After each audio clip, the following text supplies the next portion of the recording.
Cool.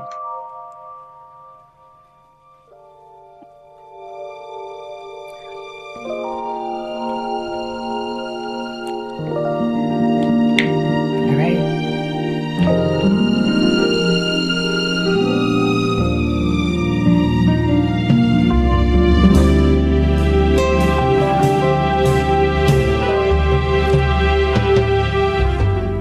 Good afternoon, ladies and gentlemen, and welcome to the Poetry of Justice show.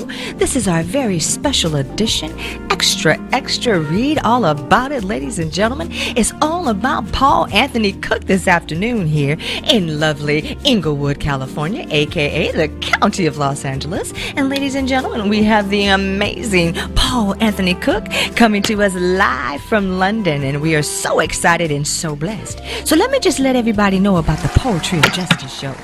This is where social consciousness meets the arts.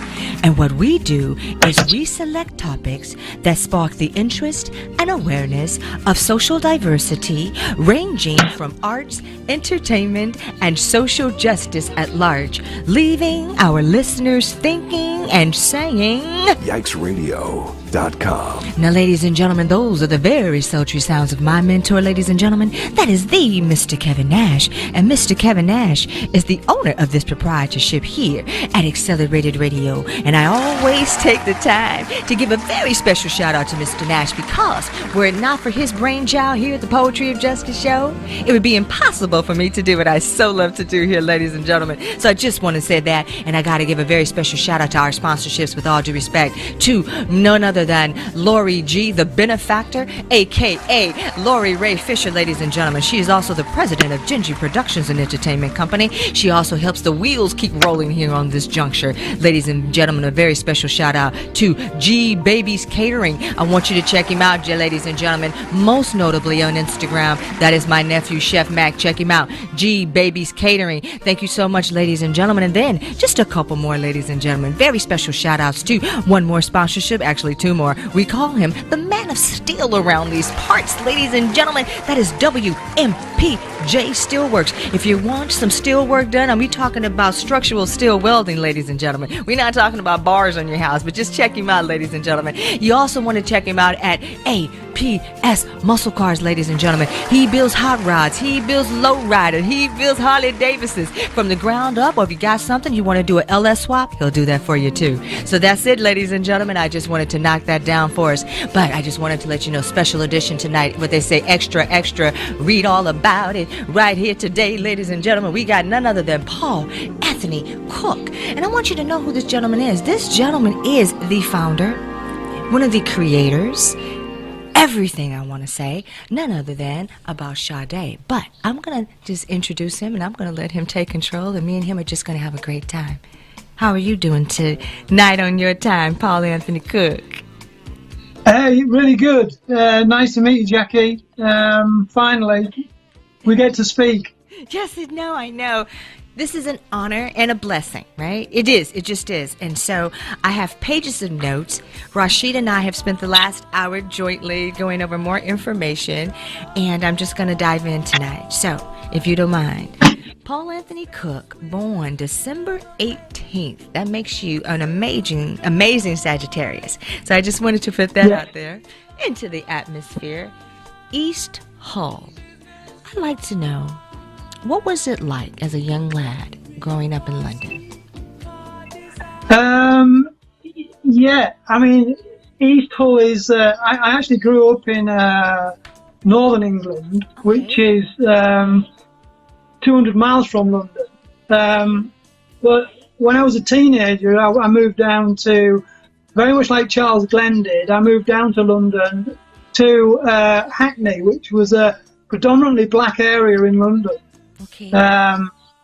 And that's when I started my time in London and my music career with Paul Denman. And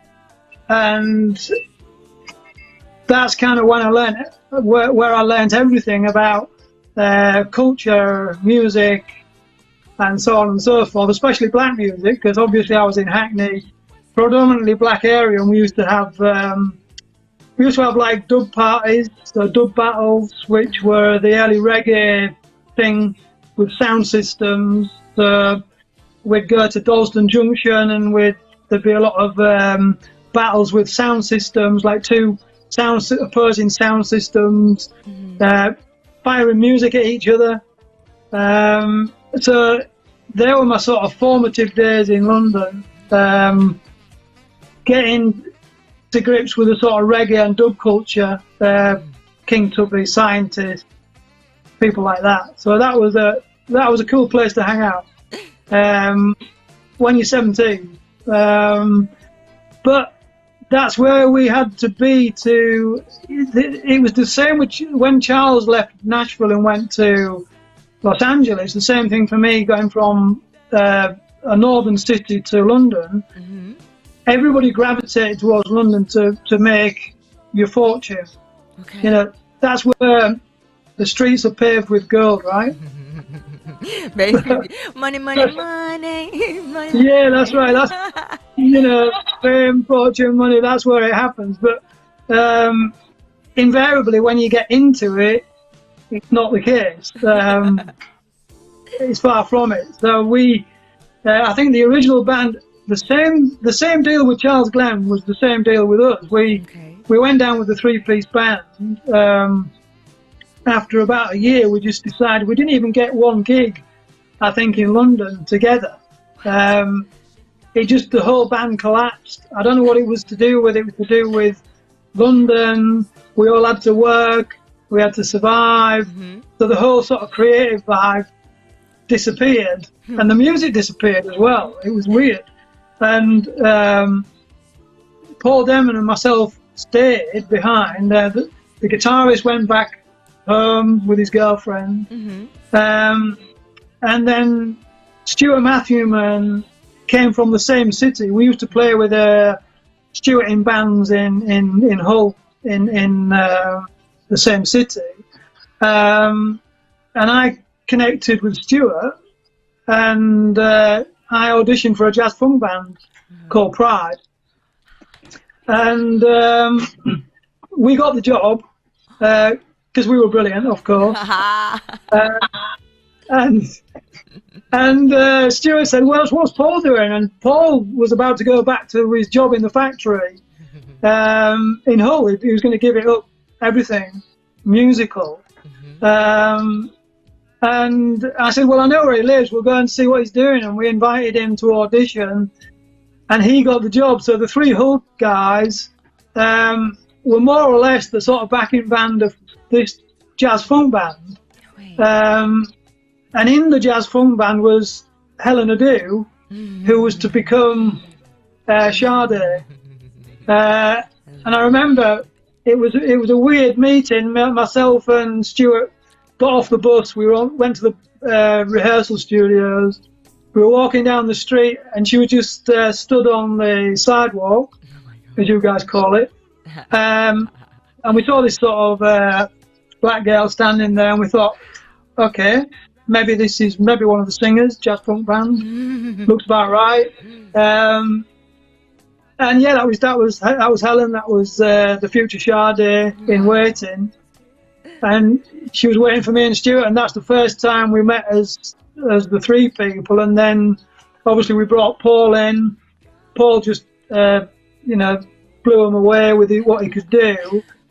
And we became the sort of backing band for Pride. So very much like Charles Glenn and Ozone, we became that band's backing band because of our skills.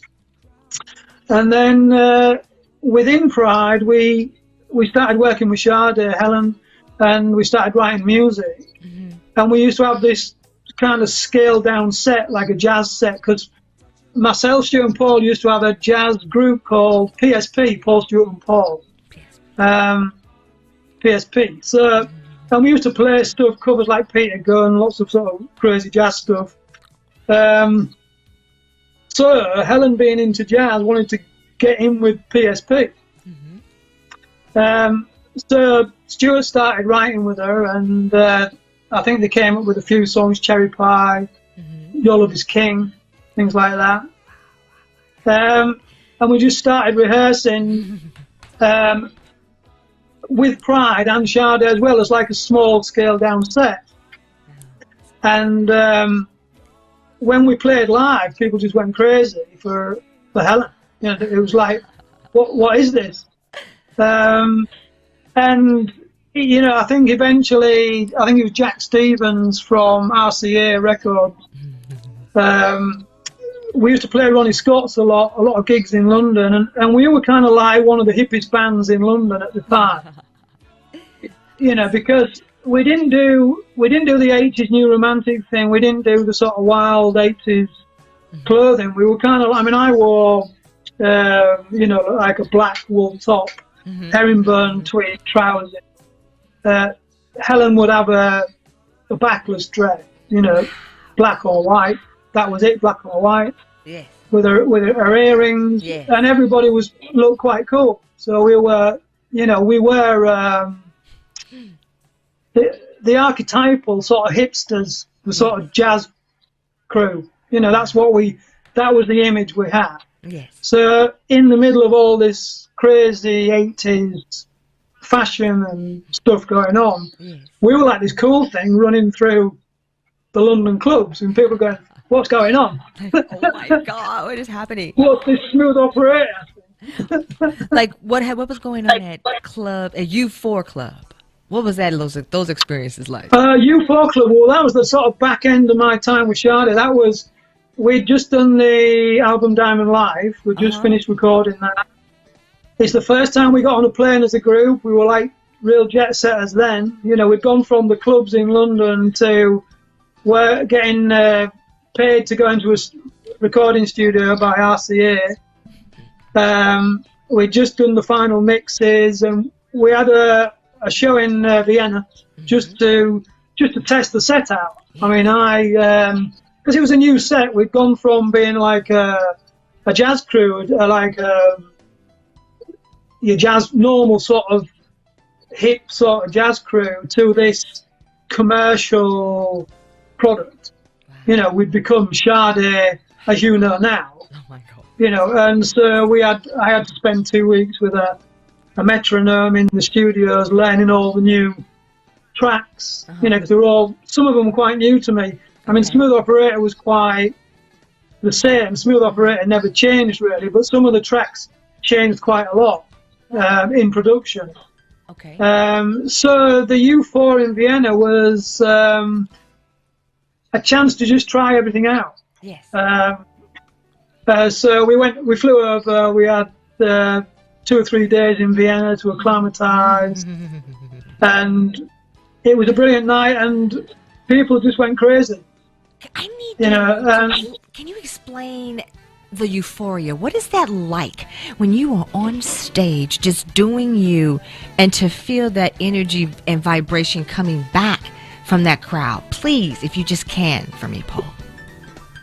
Yeah, well, it's an interesting question, because everybody asks that. Really? Okay, I'm sorry. Is it cliche? I didn't know. Yeah, everybody asks that. I want to know. I don't know why, because it's if you're on Facebook and you sort of talking to people, they say, "Paul, what was it like?" And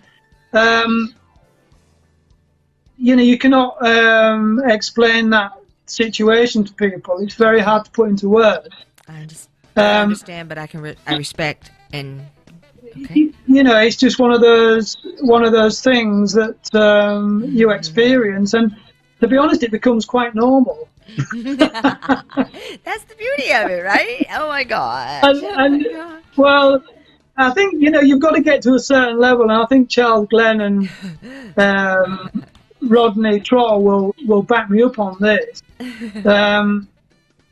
You know, you get to a certain level of music where you're good.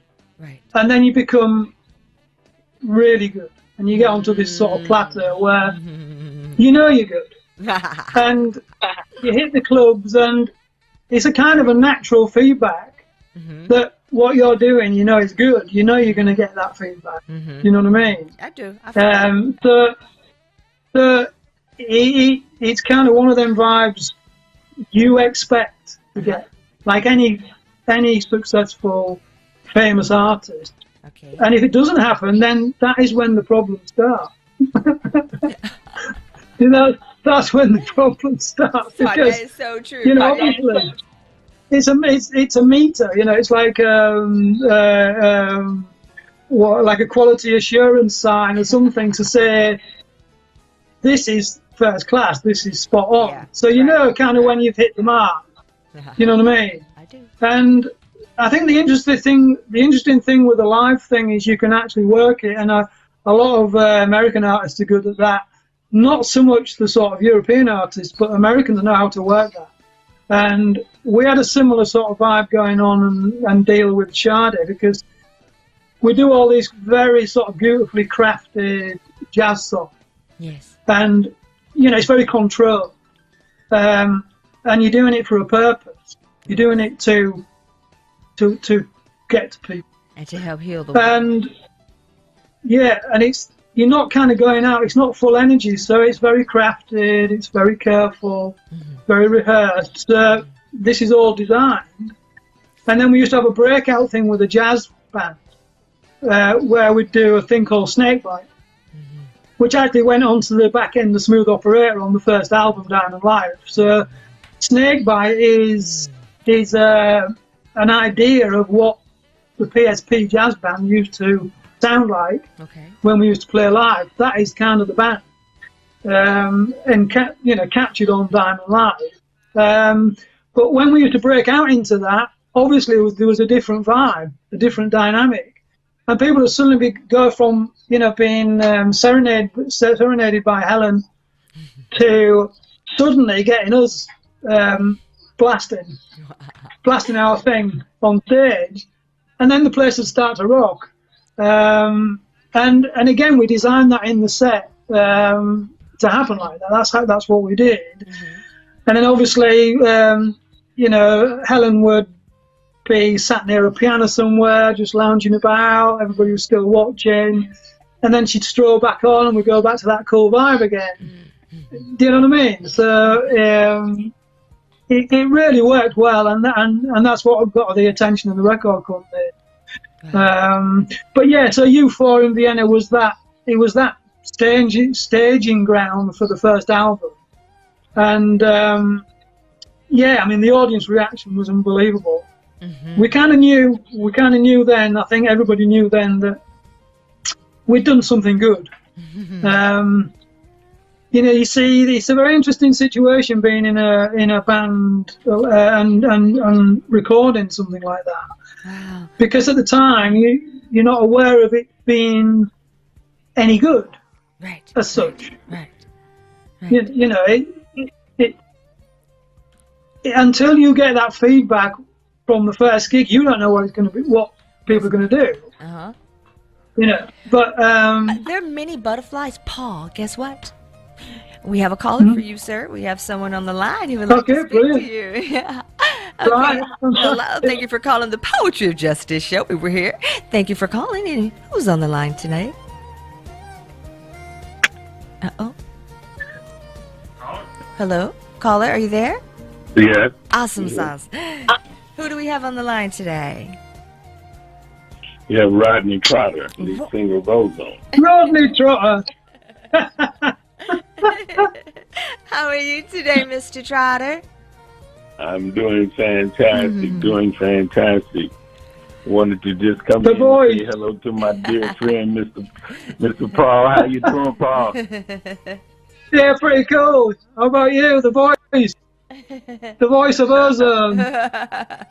Yeah, cool. Great to see you and hear your voice, man. And a lot of people. I just got a call in from a couple of people that was asking me to, was Sade and Ozone coming to Las Vegas to do some shows? And I stood up there and told them I dialed them into what we was doing with Mandolin, with Mandolin.com. So they said, well, gonna get back with me. Exactly. I can't. Yeah, man. I mean, on the 18th, 19th in Europe, 18th in the US. Yeah. So people thought there was a Sade Ozone hookup. And the Poetry of Justice show, you guys. You can't forget us. We're the exclusive media outlet for this collaboration, ladies and gentlemen. Well, we're right in the middle of it. That's what we're pushing all the way to Vegas and all the way to the tour concerts and everything else. So That's right. We'll make sure everyone knows. Poetry of Justice is the greatest, here. So people need to dial in and lock in. Yes, sir. But how are you doing, Paul? How is it over there in England? How is everything? Yeah, it's pretty cool. We're getting into spring now, so I'm quite happy. We're getting some warm weather finally. So yeah, things are looking pretty peachy. Yes. But Great. It's not Los Angeles, is it? No. Right now it's very sunny. I'm out here in Encino, California right now, and very, very sunny and bright and looks great, so getting ready I'm going to come over to the world. So. Yeah, I've got to come over to Los Angeles and hang out around your pool, Rodney. Well, you always got that invitation. You know that. Yeah, man. As well as Miss Jackie Ray Phillips of Poetry of Justice. Y'all got that invitation every Yeah, we got a pie. Yes, sir. We're going to do it. Can't wait. Woohoo! We called it into the existence. Yes, we did. That's right. I'm calling everything into existence today. Yes, me too. And I concur. I was listening to your show the other day, Rodney. Some really cool stuff there.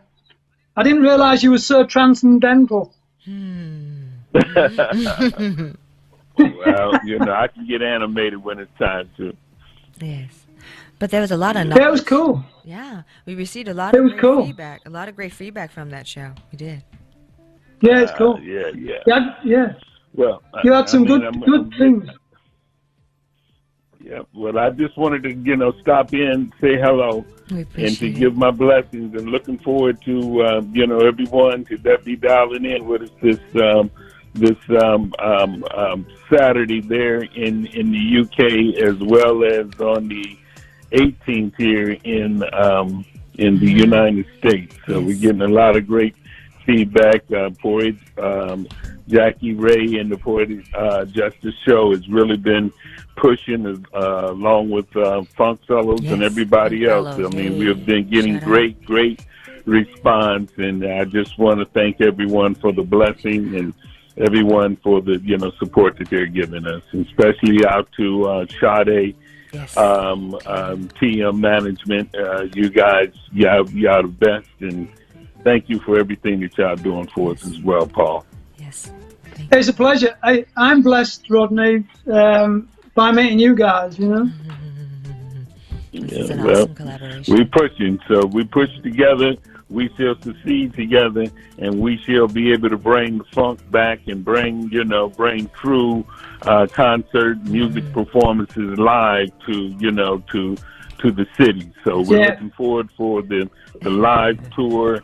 And like I said, I'm getting some calls in now from Las Vegas and a couple other major spots just, talking about us coming into New Orleans and Arena, and the MGM Graham Man is looking very good. So, we will talk about that, but looking forward to being able to get back live to, to all the fans and everyone that's listening. It'd be great to, get back into get back into the stadium with you guys again. Yeah, I mean, you guys are going to rock that show, aren't you, on the 18th? I mean, I've heard a lot of it, and I've done the interviews with everybody. It's going to be dope. It's going to go down. And I think the album taken from that concert is going to be well received, because Ozone haven't recorded an album for a very long time, and that's going to be on we've been at Spotify. And that just captures what you guys do, and I think it's beautiful, the sort of artistry involved. When you think you guys have been going since the 70s, I mean, you are masters of what you do. And that just encapsulates that, and I think the vinyl album will just go crazy, because people just love that stuff now. So it'll rock. I think it's going to work for us and really well. Yes. Yep. Well, we're looking forward, man, and looking forward to seeing you and getting you over on this side and joining together in forces and, going ahead and conquering these lands. So, looking forward. I'm practicing. Yeah. I'm practicing. I'm going to get on my drums. Hey. Well, again, a big shout out, to Jackie Ray and the Poetry of Justice show. I think your show is excellent, very great format to be able to launch a lot of great things, and we will continue to launch great things with you in the future. And thank you for your presence and also your support that you'll be giving for the radio station. Tell Kevin Nash he has a great person with him. Yeah, God bless you. And thank you so much. Thanks, Rodney. So have a blessed day, and I'll talk to you guys soon.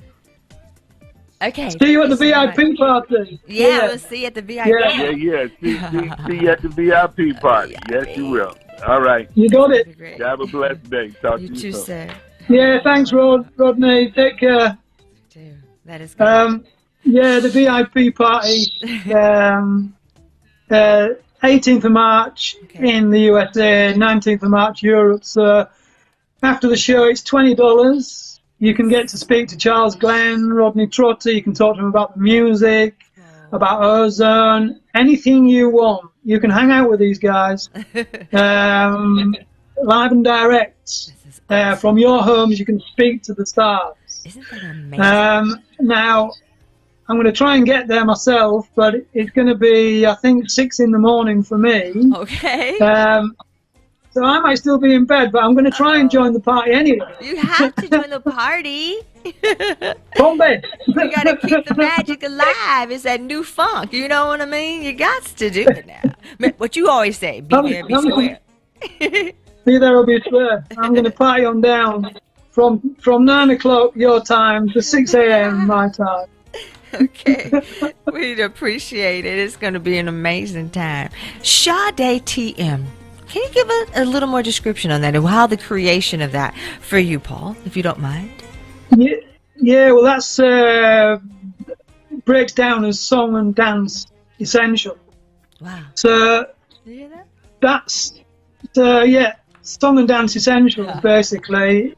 And funnily enough, it creates Sade, which I wasn't really planned like that, but I always had this. I had an album that I used to put out, Song and Dance Essentials, Volume 1. So I was doing a lot of sort of dance stuff, and then I'd do Volume 2, Volume 3, and so on. And then I kind of looked at it one day, and I thought, well, I'm going to register that. So I registered that as a trademark. Okay. But I didn't really plan it as Sade. Correct. You know what I mean? Right. It was kind of original, sort of an album thing. And then I just kind of formed the sort of company and the sort of brand around that, and just broke it down to Sade TM. And it's become a vehicle now for a lot of management stuff, like the Ozone stuff, the production stuff with mandolin.com. Paul, you're hotter than Blake Clams. Paul, you have another caller. You're so hot today. Oh, cool. Hey. Let's do it. Let's do it. Hello, caller. Who's on the line? Hello, this is Lori G. from the TLJ Show. Oh, how are you today, Lori? Hey. I am so excited because I'm listening to Paul, and this is just incredible. Paul, I have to call in and say thank you for all of your incredible music. Each of your albums has been the soundtrack of my life, right? Oh my Just God. amazing. Well, amazing. Thank you. Appreciate it. I hope Smooth Operator was the one, yeah? I know, right? I'm a big fan of the Diamond Life album. Definitely. Yeah, well, that was my album. I know. Oh my God. Yes, I know. that was your album. I know. And that is, oh my God, 1984. Because that's was one of my years, 1984. I mean, yeah. Paul, you're my life. Yeah. Do you understand what I'm telling you? I was cute back then. Right? Hey, yeah, tell me about it. So, Paul, I just have 2 questions. Like I said, I know you're really hot, but I'm just curious. Like, your sound is so original on that Diamond Life album, right? It was so unique and so different. I'm curious, what was the inspiration, and how did you settle there on that sound? Yeah, good one. I mean, it sort of naturally evolved. We were into a lot of music, so we kind of we used to listen to radio stations like Kiss FM, which was a pirate station, which then went overground to become a commercial station later on. But that used to play a lot of sort of jazz, soul, sort of Roy Ayers stuff, jazz funk stuff. And there was this kind of like jazz funk movement, and as I said, myself and Stuart Mathewman, all we wanted to do was join a jazz funk band, and we joined Pratt.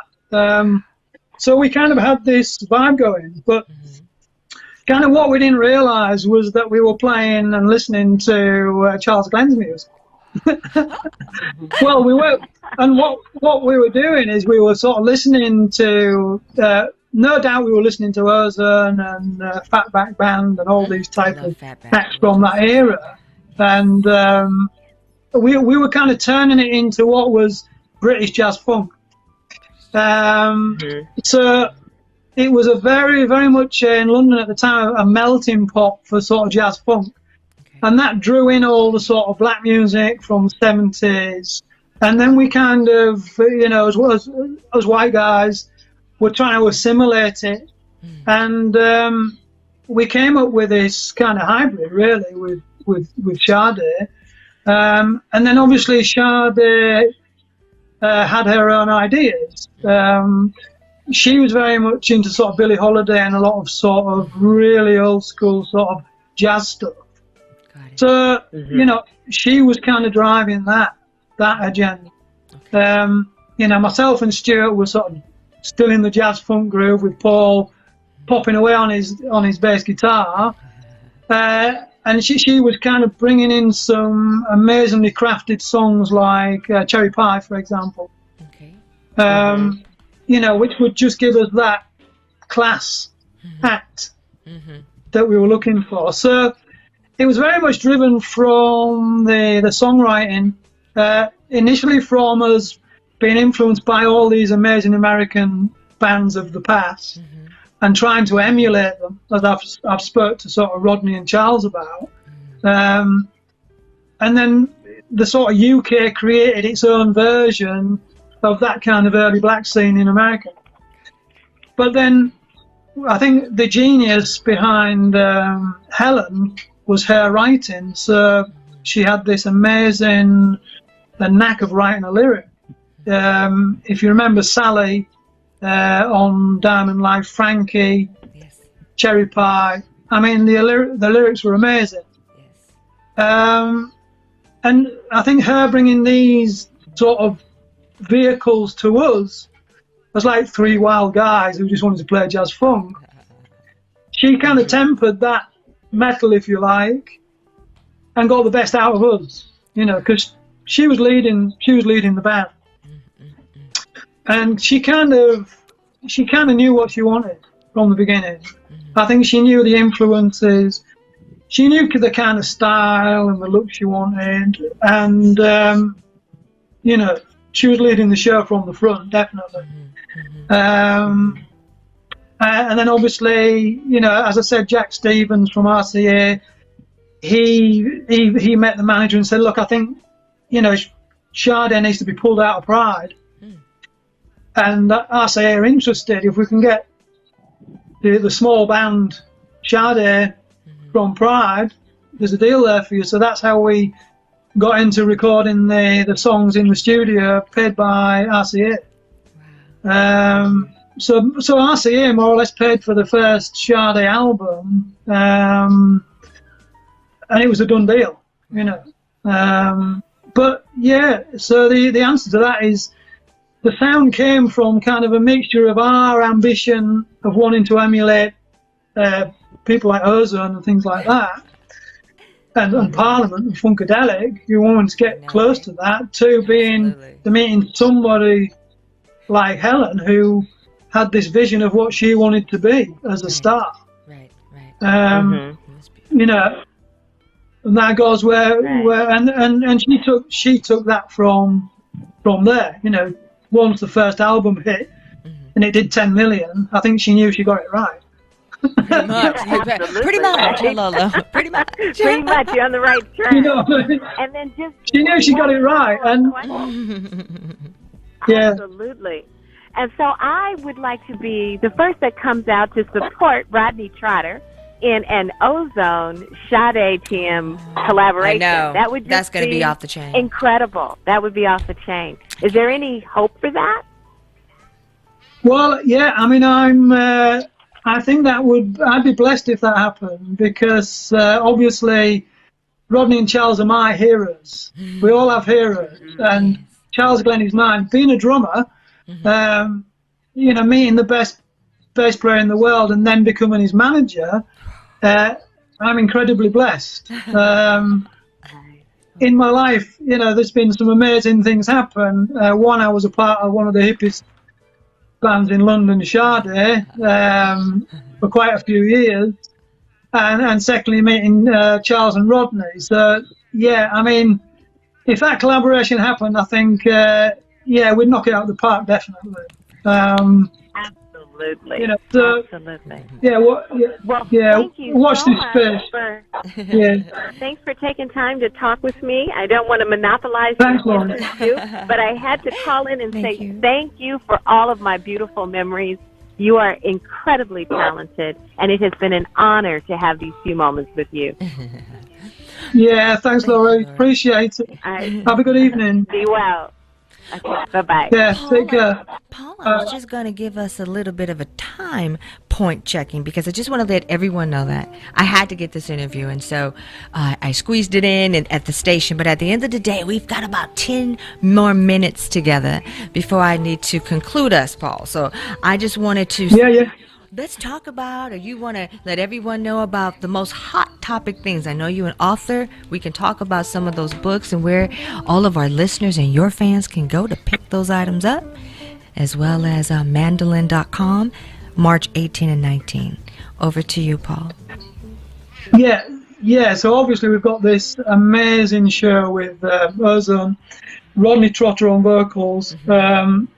I mean, I've never seen anything like it. I mean, to be honest, when I put this to Charles and the guys after some meetings with Mandolin, when I first started managing the band, Charles said, "Yeah, I can put some music together for this," and he played me some tracks from the studio, and he played me Struck My Thing, and it was the most unbelievable bass line I've ever heard in my life.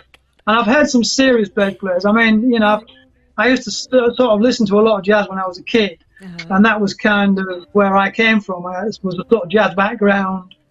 You know, Art Blakey and the Jazz Messengers, I must have seen at least 3 times at Ronnie Scott's in London, with his wife setting his drum kit up, which was always quite amusing. But he you know, so I kind of... I know a good musician when I see one, being one myself as well. I mean, listen to Charles. Sorry? Yeah, it takes one to know one. Yeah, absolutely. So listening to what Charles and the guys did blew me away, and I thought, well, if he's going to blow me away, I mean, it's going to blow people out of the stadium, this gig. I know. So that's the kind of package we've got. But this is more than just a concert. It's what we call a docu-cert.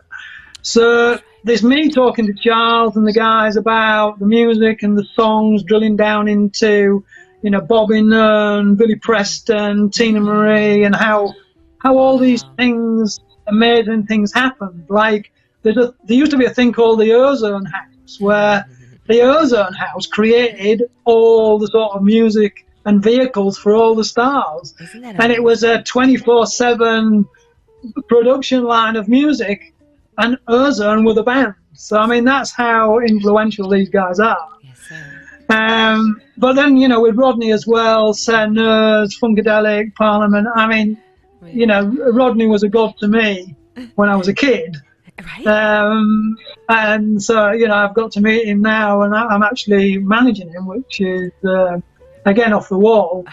But yeah, this thing's going to be awesome. I mean, it's worth $20 of anybody's money. 18th of March. Are you kidding me? We've got the VIP after party thing, which is going to be cool. Then we've got Europe on the 19th of March. So people can get to see what's going on in sort of France, Paris, Belgium, Amsterdam. They can check in, see some real American musicians strutting the stuff. I know. So that's going to be wild. So we're looking forward to that. I mean, after that, we're going to sort of get on the groove again. As Rodney said, we've got big things. We're going to do live things again because the COVID thing's opening up. So we're going to start to get back into venues so we can all party with Ozone for real. So that's going to happen. We've got the vinyl album. We've got the digital download. So everything you hear in the concert can be downloaded through Spotify, Apple. So it's going to rock. I think we're going to rock people's worlds with Ozone. I mean, going back to my stuff. I mean, if you want to talk about my stuff, of course. This is Paul Anthony Cooke. The entire ad, Paul Anthony Cooke. Yes, sir. So yeah, I mean, I've got a book called Being in a Band out now. Being in a band was just something I wanted to write because I wanted to go back from when I was 13, like Charles and everybody. Yes. Starting out as a drummer when I was 13, being in a band. How do you get from being in a band at 13 to being on Top of the Pops with Sade at 20? I mean, it's quite a leap. Yes, Sorry.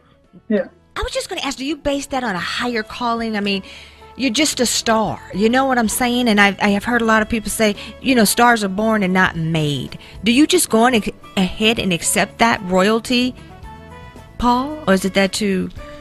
What do you feel about that? Well, I'll take it. I mean, I'll take it any day. But, at the end of the day, all I can remember when I was a kid was I wanted to be famous. That's right.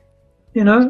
And I wanted that's what I wanted. And I used to religiously watch Sagittarius. I wanted to show out and do what I'll do, and I wanted to be the best. That's what I was set out to do. So that I used to religiously watch Top of the Pops, which was our Soul Train thing in America, and I used to sort of copy the drummers. I used to copy what they wore. I used to have Oxford bags, platform shoes, star jumpers in the 70s. I was rocking. Yes. I was rocking the school uniform. And that my dream was my real dream was to perform on Top of the Pops, and by chance, that's what happened. By chance, going to London, meeting the Sade crew, and then them calling me up and saying, "Hey, Paul, Your Love Is King is number 6 in the charts. We're on Top of the Pops live." You know what I mean? Yeah, are you up for it? The limo picks you up, takes you to the studio. It's like that. Then you've arrived.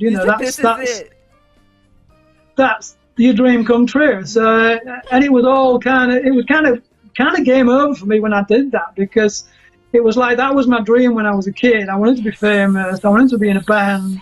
I wanted to be on Top of the Pops. And it happened when I was 20, and it was like, well, what do I do now?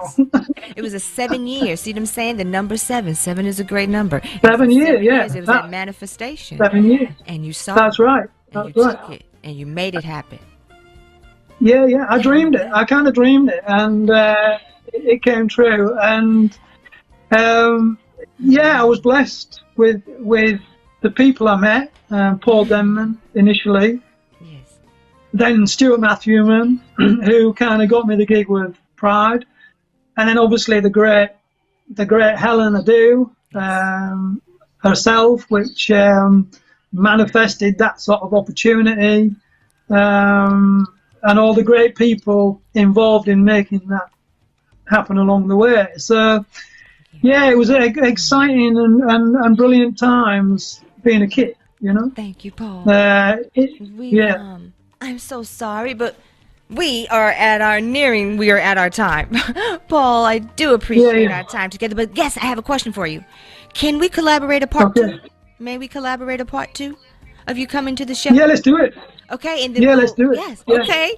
Well, I appreciate you. Thank you so much for taking your time. And ladies and gentlemen, I want you to be mandolin.com, MANDOLIN.com, ladies and gentlemen. It's going down March 18th in the USA, March 19th in the UK. We've got none other than legendary funk band Ozone, and that is managed by none other than the Paul Anthony Cooke, ladies and gentlemen. Google him. Again, check him out here on our show. You can always get to us, ladies and gentlemen, the Poetry of Justice show. Jackie Ray Phillips, YikesRadio.com, AccelerateRadio.net. It's star time, ladies and gentlemen. We receive. We're out. Thank you. Have a good night. Thanks, Jackie. Appreciate it. Now, which camera?